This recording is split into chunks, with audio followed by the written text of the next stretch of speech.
Eating disorders on this edition of Truth and Love.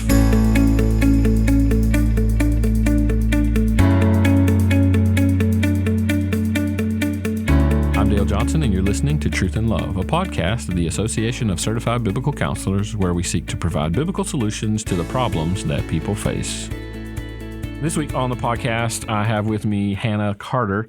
She serves as the Executive Administrative Assistant to the Provost at the Southern Baptist Theological Seminary and Adjunct Instructor of Biblical Counseling at Boyce College in Louisville, Kentucky.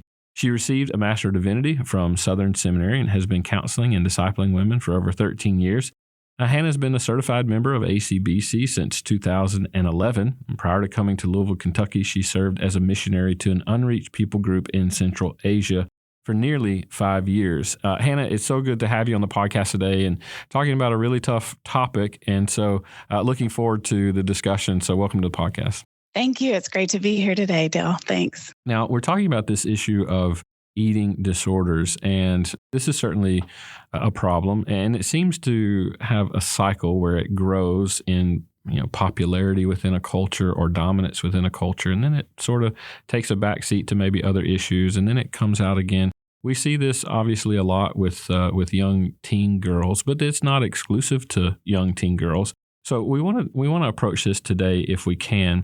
The Bible speaks a lot about eating in and of itself, and so the Bible is not blinded to how we should think about eating and how we should approach this issue of eating. I want to start with maybe describing a little bit about what the Bible describes relative to eating, how we are called to eat, what's our purpose in eating, what are some of the things that can go wrong, even as we think about that purpose that God has given us in the Word.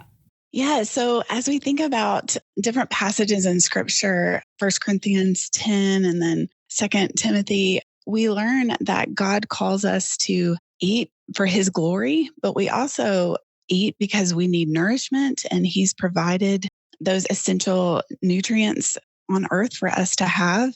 It also expresses that we are dependent. We are dependent people on food, and God's provided us food so that we can be sustained and have strength, not only to just live, but serve His church and His kingdom. And so food is really important. God also calls us to eat in moderation and to hold closely to just taking pleasure in the good things that He's given us. Man, I love that. I love the way you frame it first. We have to talk about, what I call a theological idea. We start with what God intends for a given thing, like food. And food in and of itself is a good thing. He's given it to us to sustain ourselves. There's not a whole lot more mundane that we do, maybe rather than walking or sleeping or breathing, that we do besides eating. Eating is very mundane, yet the Scriptures tell us that we're to eat to the glory of God. We're to give ourselves in seeking nourishment and eating for the glory of the Lord. And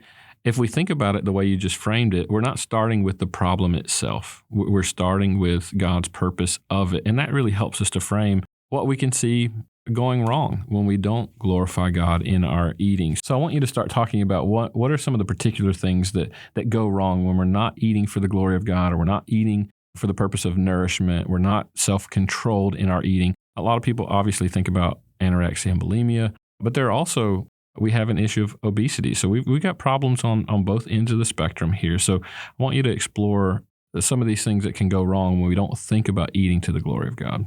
Yes, so food, like many other things in our life, can be used as a vehicle to sort out problems of life. We can either turn to it or we turn away from it to deal with pressures and difficulties.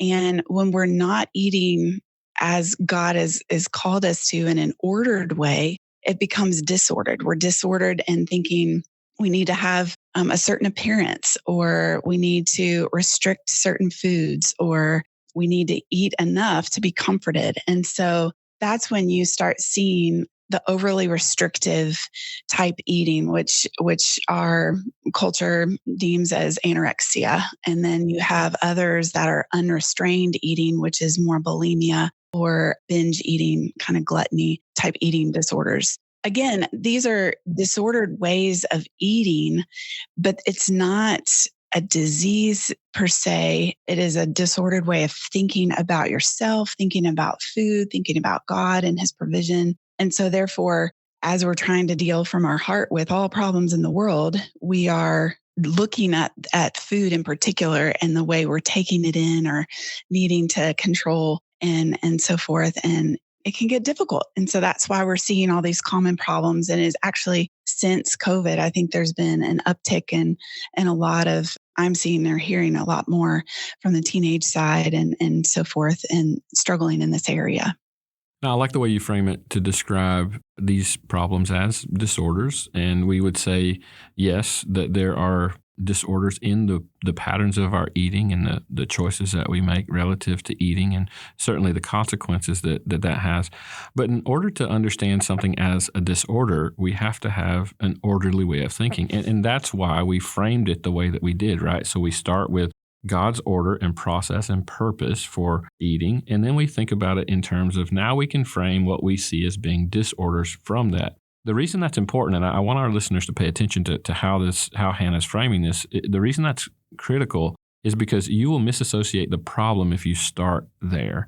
You will misdefine the problem if you start there. You have to frame it first in what does God say is orderly? Okay, now let's consider what we can see and observe with our eyes as being a disorder of how we should approach this issue of eating. But you mentioned that there are common problems, and we talked about the spectrum of what that could look like in the lack of self-control or being unbelievably controlled and not eating for the purpose of nourishment. And we can see all kinds of health effects that come with those types of things. But there's some common denominators here, Hannah. So what I want you to do is help us to see what are some of those things that these types of sinful responses to eating have in common.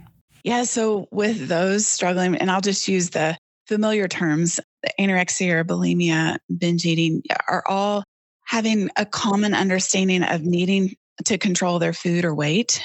There's also another common denominator of just taking extreme measures to control that weight. Sometimes it's obsessing over exercise because they know they need to eat or they're being told to eat, but they don't want to keep that weight on. And then for bulimia, they'll eat a lot, but then in order to control it, they'll purge. There also, with these different eating disorders, there's complicating factors. Some will turn to cutting as another way of releasing difficulties in their life. Some will also maybe take some medication, or all of them have been struggling with fear that I've counseled. And so there's multiple things that also complicate not just the physical eating part of what's going on and all that. And again, there's just a common skewed view about themselves, about food, about portions, about their body, and even about God and how He is and their relationship with Him, or if they don't have a relationship with Him, their own understanding of who He is in the midst of all of that. Yeah, well said. I think the commonality that we see here is it points to the story the Bible describes, which is that there are roots of sin and desire on the inside, but then they manifest themselves in a lot of different ways. Where we were talking about the lack of self-control in the aspect of obesity, or the overindulgence in self-control, trying to control every aspect and relative to exercise and intake and that sort of thing. So I want you to describe now. Some of this can sound overwhelming to people, right? You described some complicating factors. You described even, a little bit about some of the consequences relative to a person's health. And oftentimes we may not find out about these eating disorders until there are some sort of visible consequences that are happening.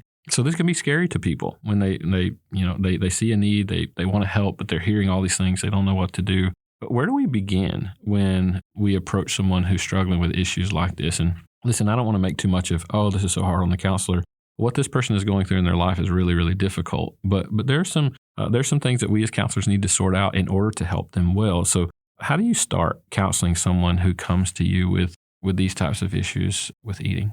Usually I'll have a form that they've completed and it gives me some information. And so if I've noticed that's been a struggle in the past or currently a struggle, I will honestly treat it like no other counselee. I will treat them the same in a sense of I'm still gathering all information that I can, past, present, and future, ongoing things that they're dealing with.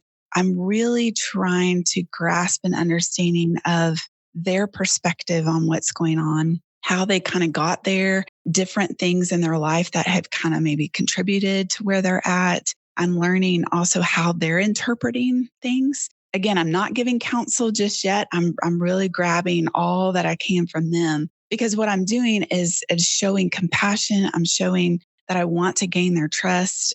I'm showing that I don't know them well and I need to know them well in order to give them help. And so again, not coming with a presumption, but really hearing them, because every person that I've counseled with this particular problem has been different. They've come from different angles, they've come from different pasts. And so, therefore, their thoughts and their beliefs about those things are different. And you want to help individually with those things. Again, just thinking through in showing compassion and care, I'm remembering that it is difficult at times. I think even parents and friends that may relate with this counselee in particular, maybe may get angry, and dealing with a problem like eating and being restrictive, or there's shame there, there's stubbornness, there's resistant to hear truth, there's fear. I'm trying to draw it all out, as Proverbs teaches us, a man of understanding will draw another person out. And so trying to get it out, but also not respond in anger or stubbornness back, but really trying to be patient with them. Another big thing that I also try to learn is what immediate thing needs to be dealt with. So, in a sense, are they seeing a doctor right now? Or where are they at with their weight? Are they kind of on the edge, or have they just come from a treatment facility, or do they need to go to the hospital? Like, there's all kinds of ranges, and you want to know what's going on there in order to really help from that. If they're cutting along with some of those things, again, I'm going to deal with that as I see, with wisdom and so forth. If it's very serious, you never want to play around with it. And we do need to utilize the hospital and doctors in this area and in your area to help with that. But the next thing I also want to is try to listen to their heart, try to understand their thoughts and beliefs going on. So you're getting a doctor, you're helping from the physical side, but you're also trying to get down to the heart. A lot of times I will hear from someone struggling that they're just wanting control. But I don't just take it at what they're saying at face value, because often control has different forms there. And so I'll ask them, well, what would the control give you? Why is that so important to you? Sometimes counselees are coming from a difficult background in their life, or their home life is there's difficult things going on there. And so they're alone. They're wanting to be loved. They're wanting to be seen. And so maybe they're wanting love in a deeper way. And so on the outside, it looks like control. And so therefore, they're not necessarily just wanting control. They're using control to get to being loved and belong. Yeah. So you just want to kind of break those things down for them, help them to see that. And lastly, giving them hope. You cannot do this enough. The Lord God is the God of all hope. And so we need to repeatedly and consistently teach the counselees that are dealing with eating to have hope and help them know that change is possible. So I'll, at some point in our counseling time, talk through what does that look like, and really get very specific there. Because ultimately, I'm not just trying to help them learn how to eat better and eat for the glory of God. I want them to have a deep relationship with the Lord. And that's my end goal, is that they will not just live for the Lord, but live with him and know him and treasure him above all things. Yeah, I love that, Hannah. And we're running a little low on time, but I want to highlight several things that you said in this last answer. And I want to ask you to come back. I think it would be good for us to continue this discussion, because obviously there's a whole lot to say in this particular area. And I really appreciate the way that you nuanced some of this in this final answer that you gave. I want to highlight three particular things that I think were really important. The first thing is the pace. Sometimes we need to slow down, and you're gathering information, and there's very important information. I described this to my students sort of similar to what you were doing, is although you have a blanket issue like eating disorder, anxiety, or whatever the case might be, every person that walks in the door that has that particular issue, it's not exactly the same, and it never presents exactly the same. Yes, underlying issues are very similar, but the distinction in variables, each person presents distinct variables that brought them to this particular place at this particular time. And when you're generic in the way that you understand something or in how you gather data and how you understand the person, you're going to give generic counsel. And that rarely will be received well. So if we can understand the variables, then I'm using the language that's very appropriate to their life. And I'm taking very appropriate passages and applying that to the language that has built the variables in their life that's brought them into the room at this particular time. That's a critical step. And I think you explained that part very, very well. The other thing that I would mention is the way you described triage is you're triaging to say, okay, like what brought them to me? Did they just come out of a treatment facility? Well, okay, I need to approach them in sort of a maintenance. Let's make sure that we're moving in a good direction. Maybe as I've had encounters with young ladies, they were brought to me by a referral of a physician who was very concerned about where they were. And we were sort of in a emergency type state and we needed to get help very, very quickly. And what are we going to do here? So you need to triage to see where are they, what's appropriate right now. We can talk about a long-term plan, but you have to triage sort of where they are, what are the presenting factors, what does their health look like, are they seeing some of the consequences?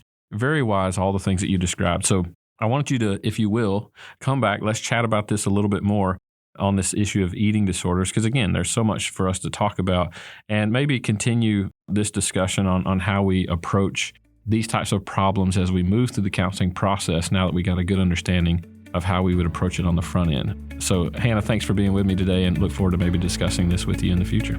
Thank you. I'd be glad to.